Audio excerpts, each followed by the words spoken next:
Mr. Speaker, Mr. Dutton, for what purpose? does the gentleman yield? Does the gentleman yield for questions? I do. I hope I can answer your questions. Gentleman yields for questions. All right. Let me see if I have an easy question then. What's your take on what does this DEI mean? I don't know if that's within the scope of the amendment, but I believe DEI is well defined within the scope of the bill. Well, but you said you thought there ought to be no exceptions in your layout in support of the amendment. No, I don't think there should be no exceptions. In fact, there's a handful of exceptions already in Representative Leach's bill. I just don't think that we should have an exception that can expand at the whim of the school administrators to consume the purpose of the bill, if that makes sense to you. Well, are you saying that DEI ought to be limited or it ought to be expansive? Representative Dutton, I'm sorry. I have trouble hearing you sometimes. Yeah, what I'm asking is, Members, please take your conversations outside the rails and keep the well of the House clear. Mr. Speaker, parliamentary inquiry. State your inquiry. Do you know every time you say that nothing happens? The chair is not advised. Okay.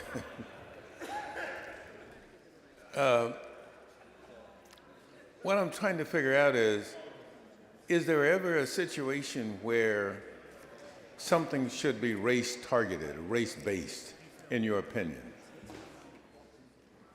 That's a big question. I'll try to answer it as narrowly as I can within the context of the amendment. So, In terms of schools, that's what I meant. I should have said sure, what's built into the bill begins at the bottom of page 5, Right. where it says in section D, nothing in this section may be construed to limit or prohibit a school district from acknowledging or teaching the significance of state and federal holidays, like I'm assuming Juneteenth, Martin Luther King Day, or commemorative months. I'm assuming that's Black History Month, and how those holidays or months fit into the themes of history and the stories of the state, etc.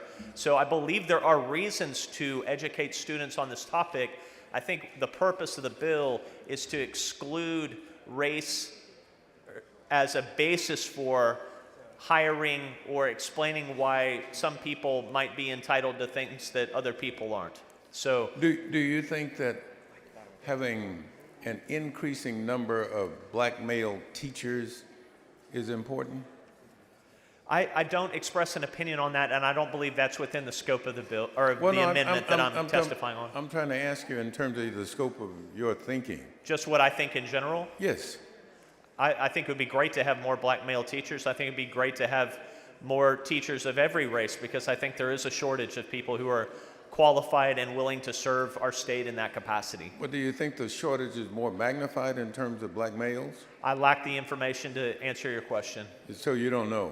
I don't know. Okay. But if there was, let's assume there is. I do know that there is. And so I'd be glad to show you all the data Yes, sir. that proves the point. But let's assume for the purposes of having this discussion that is the case. Could school districts would it be acceptable for school districts to target trying to increase the number of black male teachers? I really don't express an opinion on that, and I'll just say I don't know. I want our students to have the best teachers they can have, and regardless of their race or sex.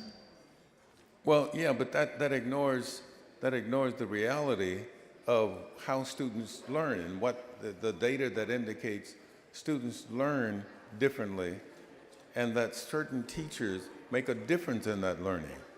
I'm not sure whether it does. I'm not a student of that particular topic. I'll just say that there are all types of reasons for both racial and sex disparities in various forms of employment. We don't have a lot of, for example, female aeronautical engineers, for example. It's not because they're not capable. It's just for whatever reason there's a disparity. Right, but you would buy a target if I said we don't have enough white males in a situation and we designed a program for them. Would you have a problem with that? I'm sorry, I couldn't hear the beginning of your question, and it's My not... question was, I'm trying to figure out whether or not your thinking is so expansive or inclusive that you would think that if white males were at a disadvantage or disadvantaged by recruiting, you would think that we should do something to help that or address that problem. To be very honest with you, Representative Dutton, I don't think about that at all. Well, you know, that's what I'm trying to determine. I'm trying to determine whether or not this amendment would allow a school district to address a problem that it sees or that it determines it has. I don't think this particular amendment, I think the purpose of this amendment is to close a potential loophole that school administrators could use to consume the overall general rule of the bill. And what do you say the loophole is? The loophole being that we are creating, the bill as it stands without this amendment creates an exception for districts to craft plans, for example, military and college readiness plans, to address gaps that it sees. And so the way that they could potentially address gaps as part of their plans is through DEI, and there's an exception for it in the bill currently. Well, that's what I've been trying to get at. Is suppose the gaps are created that result in those disparities existing within the school district, and they decide they want to address it. You're saying they shouldn't address it at all. Well, I think the gaps that the people of Texas need to be concerned with are whether all of the students are either college or military ready, or all of the students are meeting math and reading skills as in their particular grade level, not the question of whether there are certain racial or gender disparities that are or may be driving those problems. Are you married? Am I married? Yes. Yes, sir, happily. Well, the point I'm making is this: if your wife asked you loved her, and you said, "Well, I love everybody," would that answer it? I don't think it would. I don't think it would either, and that's what I'm suggesting. You're saying about this program. You're saying that because they need a specialized with a light on it, you want it addressed not with the light, but with something more magnified than that, because you don't believe that ought to be a target. Well, Representative Dutton, I'm very much enjoying the discussion. I don't know that we're going to be able to solve the particular problem of disparities that may exist. What I hope to do is to make sure that every student comes to school on as even a footing as possible, and that is the lens through which we look at our students inside of a school. That's unrealistic. That didn't happen. I'm sorry. That doesn't happen, sir. That doesn't happen. In an ideal world, I would hope that would happen.